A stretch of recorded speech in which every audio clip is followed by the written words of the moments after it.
ಮಾಧವ್ ಅವರೇ, ಯೋಗ್ಯತೆ ಬಗ್ಗೆ ಮಾತಾಡಬೇಡಿ. ಈ ಮನೆಗೋಸ್ಕರ ಅವಿ ಆಗ್ಲಿ ಪೂರ್ಣಿ ಆಗ್ಲಿ ಎಷ್ಟು ದುಡ್ದಿದ್ದಾರೆ ಅಂತ ನಿಮ್ಗೆ ಗೊತ್ತು. ಏನು ಮಾಡಿದ್ರೇನು? ಒಂದು ಗಿಡ ನೆಟ್ಟು ವರ್ಷ ಪೂರ್ತಿ ನೀರು ಹಾಕಿ ಬೆಳೆಸಿದ ಮಾತ್ರಕ್ಕೆ ಅದನ್ನ ಕಿತ್ತು ಹೊಸಕಾಕೋದು ಸರಿನಾ?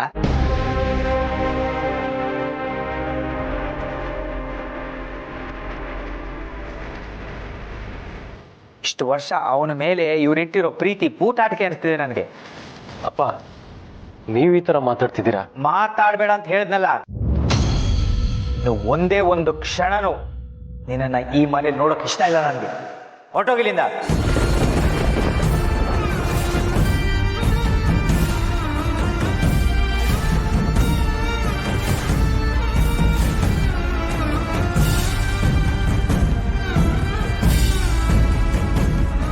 ಅಯ್ಯೋ ಬಾವಾ, ಆತರ ಪಟ್ಟು ಇಂಥ ನಿರ್ಧಾರ ತಗೋಬೇಡಿ.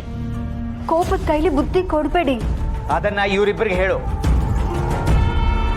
ತಮ್ಮನ ಮೇಲೆ ಕೈ ಮಾಡುವಷ್ಟು ಮುಂದುವರೆದಿದ್ದಾನೆ ಅಂದಮೇಲೆ ನಾಳೆ ದಿನ ನನ್ನ ಮೇಲೆ ಕೈ ಮಾಡಲ್ಲ ಅಂತ ಏನ್ ಗ್ಯಾರಂಟಿ? ಕಳ್ಸು ಇರೋಣ ಮನೆಯಿಂದ ಆಚೆ.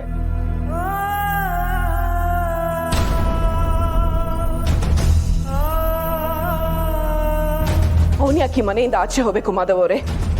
ಸರಿ ಯಾವುದು ತಪ್ಪು ಯಾವುದು ಅಂತ ತಿದ್ದಿ ಬುದ್ಧಿ ಹೇಳೋದೇ ಈ ಮನೆಯಲ್ಲಿ ದೊಡ್ಡ ತಪ್ಪ. ನೋಡಿ ತುಳಸಿ ಅವರೇ, ನೀವು ಈ ವಿಷಯದಲ್ಲಿ ತಲೆ ಹಾಕ್ಬೇಡಿ. ಯಾಕೆ ಕೇಳಬಾರ್ದು? ನಾನು ಈ ಮನೆಯಲ್ಲಿ ಒಬ್ಳು, ಅವನು ನನ್ನ ಮಗ.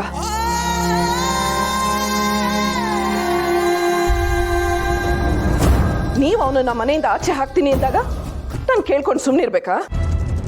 ನೋಡಿ ತುಳಸಿ ಅವರೇ, ನೀವು ಅವನ ಮೇಲಿಟ್ಟಿರುವ ಕುರುಡು ಪ್ರೀತಿನೇ ಅವನ ತಪ್ಪುಗಳನ್ನ ಮುಚ್ಚಾಕ್ತಿದೆ. ಅವನು ಮಾಡಿದ್ದು ತಪ್ಪು ಅಂತ ನನಗೆ ಅನಿಸ್ತಾ ಇಲ್ಲ.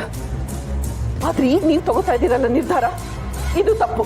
ತಪ್ಪು ಸರಿ ನನಗೆ ಬೇಕಾಗಿಲ್ಲ. ಅವನು ಈ ಮನೆ ಬಿಟ್ಟು ಹೋಗಬೇಕು. ಅವನು ಈ ಮನೆ ಬಿಟ್ಟು ಹೋದ್ರೇನೆ ಈ ಮನೆಯಲ್ಲಿ ಶಾಂತಿ ನೆಮ್ಮದಿ ಇರೋದು.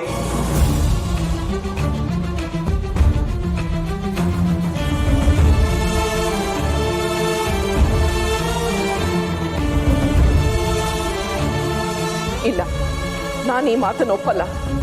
ನೀವು ಒಪ್ಪಲಿ ಬಿಡ್ಲಿ, ಈ ಮನೇಲಿ ನಾನು ಹೇಳಿದ್ದೆ ಫೈನಲ್.